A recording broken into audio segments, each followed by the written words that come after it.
Hello दोस्तों, नमस्कार। आज हम डिस्कस करने वाले हैं टीटीके प्रेस्टीज लिमिटेड। एक जो कंपनी है, ये किचन अप्लायंस बनाने में दिग्गज है।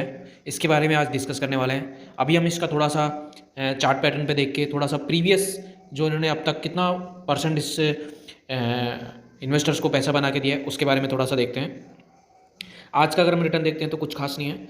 5 दिन का नेगेटिव में है 3.10। अगर 1 मंथ का देखते हैं तो 10% के आसपास नेगेटिव है। 6 मंथ में 6% के आसपास पॉजिटिव है। 1 साल का देखते हैं तो 13% का है। क्योंकि दोस्तों अभी जो मार्केट है वो थोड़ा नेगेटिव चल रहा है, इस वजह से ये सब स्टॉक्स हैं ऑलमोस्ट अगर हम जनवरी से लेकर अब तक देखते हैं तो नेगेटिव रिटर्न के दिए हुए हैं सबने। 5 साल का अगर हम देखते हैं तो 57% के आसपास रिटर्न दिया हुआ है। अगर मैक्सिमम चार्ट देखते हैं जब से ये शेयर लिस्टेड हुआ है, गजब का रिटर्न है दोस्तों। लगभग 238 गुना इसने पैसा किया है। समझो किसी ने 1 लाख रुपए यहाँ पे लगाया होता सन 2000 में, 20 साल पहले, 22 साल पहले, तो आज उसकी कीमत कितनी होगी होती, आप खुद अनुमान लगा सकते हो। शेयर अच्छा शेयर है। किचन में जो जितने अपने अप्लायंस यूज होते हैं, इसका मास्टरी है इसके अंदर। आप सब लोग भी इसका यूज करते होंगे।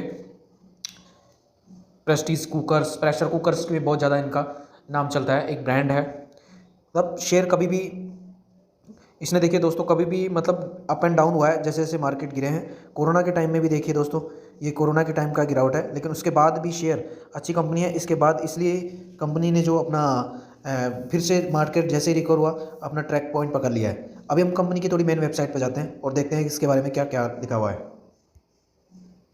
अब हम कंपनी के मेन वेबसाइट पे देख सकते हैं आप दोस्तों, इसका जो मेन जो प्रोडक्ट है, ये जो मेन इसका जो कंपनी का पूरा जो बिजनेस है वो किचन अप्लायंस से लेकर है। किचन मतलब हर घर में एक किचन होता है। कितने भी घर बने इंडिया में, कोई भी आदमी हो, कुछ ना कुछ तो अपने घर में कुछ ना कुछ बनाता है, और बनाने के लिए उसको किचन चाहिए। तो किचन में अगर सामान नहीं है तो वो किचन किस काम का। इसलिए मतलब कोई भी अमीर हो चाहे गरीब हो, उसके घर में प्रेशर कुकर मिलेगा, उसके बाद में गैस चूल्हा भी, स्टोव भी मिलेगा, मिक्सी भी मिलती है, और भी बहुत सारी चीज़ें हैं जो मतलब हर आदमी से लेकर अमीर आदमी तक इनकी ज़रूरत पड़ती है। तो ये किचन अप्लायंस में इसकी बात सात बनी हुई है। ये देखिए दोस्तों, हमें दिखा सकते हैं कि कैसे कैसे इनके प्रोडक्ट्स मेनली जो है गैस स्टोव है, बोतल भी होती हैं, तवा भी है, और मिक्सी भी है। इनके जो मेन बिजनेस ब्रांड है ये वो है।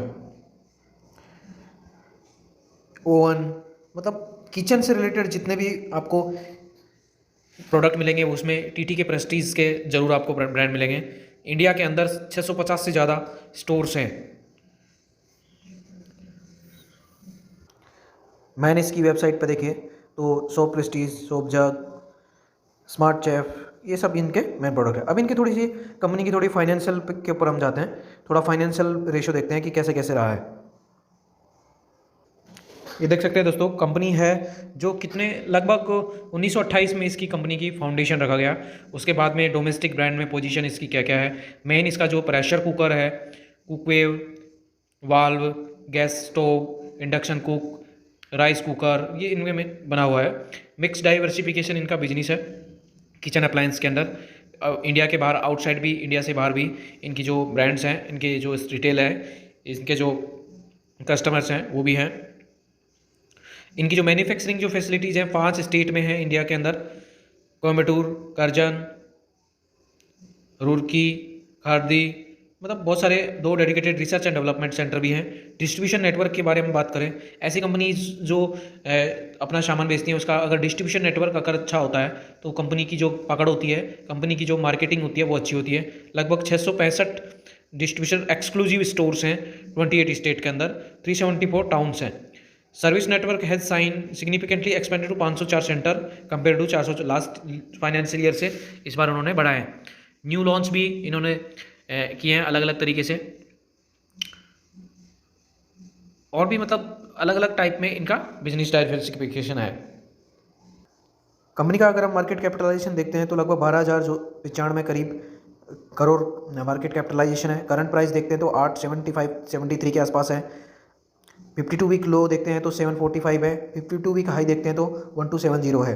रिटर्न ऑन इक्विटी देखते हैं 18% के आसपास रिटर्न ऑन इक्विटी है। फेस वैल्यू इसकी 1 है। प्रमोटर अगर होल्डिंग अगर आप देखते हैं तो 70.4% के आसपास प्रमोटर होल्डिंग है। ये दोस्तों काफ़ी होती है। प्रॉफिट आफ्टर टैक्स अगर देखते हैं, कंपनी का प्रॉफिट आफ्टर टैक्स है 308 करोड़। अब इसके हम सेल्स ग्रोथ पे थोड़ा नज़र डालते हैं। प्रीवियस सेल्स ग्रोथ, कंपनी जो है ऑलमोस्ट डेब्ट फ्री है। कंपनी के मतलब कोई ऊपर कोई कर्जा नहीं है। इसके जो मेन जो पीयर्स मतलब बोल सकते हैं कि जो मेन कंपनी के जो मार्केट में जो इनके कंपटीटर्स हैं उसमें Whirlpool India, Bajaj electricals, TTK Prestige, Eureka फ्लोरवे, ओरिएंट इलेक्ट्रिक्स, ये जो इनके मेन जो कंपटीटर्स हैं उनमें इनके साथ इनका कंपटीशन है। अगर हम सेल्स ग्रोथ देखते हैं कंसोलिडेटेड के नेट फिगर के अकॉर्डिंग, सितंबर 2019 के अंदर इनका सेल्स था 606 करोड़ का, जो आज 842 करोड़ हो गया है। दोस्तों इस फील्ड में कंपटीशन बहुत ज़्यादा है, तो उस वजह से सेल्स ग्रोथ भी की उसी अकॉर्डिंग ही रहेगी। एक्सपेंस देखते हैं तो 519 करोड़ का था 3 साल पहले, 724 करोड़ हो गया है। नेट प्रॉफिट की अगर हम बात करते हैं तो आज से 3 साल पहले लगभग 80 करोड़ का नेट प्रॉफिट था, आज वो 84 करोड़ के आसपास हो गया है। बीच में इस मतलब ये डिपेंड करता है थोड़ा सीजनल, मतलब थोड़ा शेयरिंग मार्केट में, मतलब ये किचन मतलब इस फील्ड के अंदर बहुत सारे मार्केट में बहुत सारे कंपटीटर्स आ गए, इसलिए उनके थोड़ा थोड़ा इनके मार्जिन्स वगैरह पे इफेक्ट पड़ता जा रहा है। अगर हम देखते हैं तो नेट प्रॉफिट 2006 के अंदर 7 करोड़ का ही था, 2006 में 7 करोड़, आज वो 22 में बढ़कर 308 करोड़ के आसपास हो गया है। लाइबिलिटीज़ अगर इसके मतलब शेयर्स की टोटल लाइबिलिटीज़ ये होती है दोस्तों कि मतलब किसी से पैसा लिया हुआ है, भले ही वो इंटरेस्ट के रूप में लिया हो या किसी को क्या क्या बोल सकते हैं कि शेयर्स को लीज पे रखा हो प्रमोटर्स ने, तो ये लगभग 2503 करोड़ के आसपास लाइबिलिटीज़ है। एसेट्स अगर देखते हैं तो 2503 एसेट्स है, यानी कि कहने का मतलब इसलिए हम बोल सकते हैं टोटल लाइबिलिटीज़ और टोटल एसेट्स उतने बराबर है, तो हम कह सकते हैं कि ये टोटल डेब्ट फ्री कंपनी भी हम इसको बोल सकते हैं। अगर हम इसकी प्रमोटर होल्डिंग देखते हैं तो आज से 3 साल पहले भी जो प्रमोटर होल्डिंग पहले थी आज भी उतनी बनी हुई है, यानी कि इसके ऊपर प्रमोटर्स का जो अपना जो विश्वास है कंपनी के ऊपर ये बहुत ज़बरदस्त है। एफआईआईज़ की होल्डिंग ऑलमोस्ट सेम बनी हुई है, डीआईएस की भी लगभग 13% के आसपास है, और पब्लिक जो होल्डिंग है 6% के आसपास पब्लिक होल्डिंग है। इसके जो शेयर्स हैं मोस्टली प्रमोटर्स के पास मैक्सिमम शेयर कंपनी के शेयर्स हैं। अगर इसे हम फाइनेंशियल ट्रेंड देखते हैं 2019 के अंदर इसका जो रेवेन्यू था 2.13 करोड़ के आसपास था, 1000 करोड़ आज, और उस टाइम प्रॉफिट था 0.19 करोड़ का। और उसी टाइप से अगर 2020 में देखते हैं तो थोड़ा डिप हुआ, क्योंकि कोरोना के कारण सभी लोग एकदम लॉकडाउन हो गया था, तो किसी भी तरीके का कोई शॉप रिटेलर्स जब खुला ही नहीं था तो ऑब्वियस की बात है सेल्स के ऊपर भी फर्क पड़ेगा। लेकिन अगर 2021 में देखते हैं 2.23 और 2022 में देखते हैं तो 2.76, और जो प्रॉफिट है 2.24 से 0.30 के आसपास हो गया। 6 मंथ से प्रमोटर्स की ऑलमोस्ट स्टे सेम बना हुआ है। प्रमोटर्स का जो प्लेस मतलब जो उन्होंने शेयर गिरवी रखे हुए हैं वो एग्लीज ऑलमोस्ट इनसिग्निफिकेंट है, मतलब इनकी कोई खास कोई वो है नहीं। अगर इसका हम डिटेल्स में देखते हैं कि शेयर होल्डिंग पैटर्न्स थोड़ा कैसे बना हुआ है, तो म्यूचुअल फंड की भी 13% के आसपास है, फॉरेन इन्वेस्टर्स की जो 8 पॉइंट के आसपास है, लेटेस्ट ये सितंबर का डाटा है। अदर डोमेस्टिक 0.46 के आसपास है।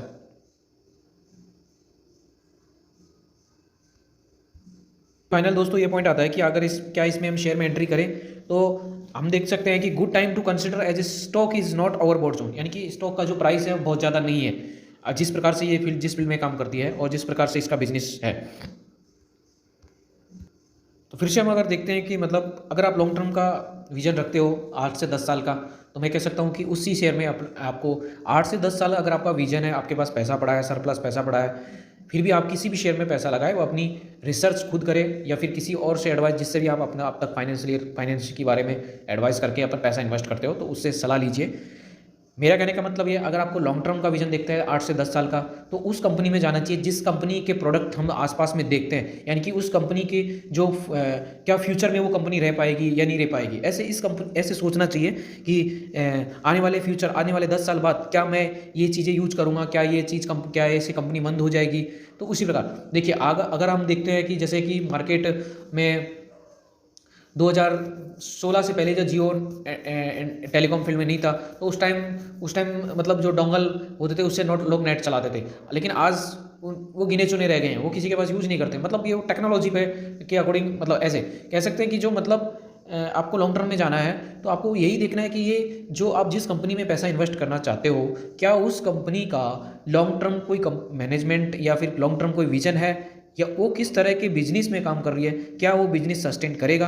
अगर वो करेगा यस, तो डेफिनेटली अगर बिजनेस सस्टेन करेगा, ग्रोथ अच्छी होगी, फील्ड कौन सा है, तो वो definitely company quarter on quarter, year on year वो प्रॉफिट जनरेट करती रहेगी और वो आगे बढ़ती रहेगी और शेयर होल्डर्स को भी पैसा बनाती रहेगी। तो आज हमने टीटीके प्रेस्टीज जो किचन अप्लायंस बनाने में एक ब्रांड है उसके बारे में हमने डिस्कस किया। आप भी इस शेयर में इन्वेस्ट कर सकते हो, लेकिन फाइनल आपके डिसीजन लेने से पहले आप खुद अपनी एनालिसिस करिए और खुद रिसर्च करिए। कंपनी के वेबसाइट पे जाइए, वहाँ पे quarter on quarter, year on year result को डिस्कस करिए और अदर किसी जिससे भी आप सलाह लेते हैं उसके साथ सलाह लेकर कंपनी में किसी भी शेयर में इन्वेस्ट करिए। तो आज के वीडियो को हम यहीं समाप्त करते हैं दोस्तों। Thank you for watching my YouTube channel.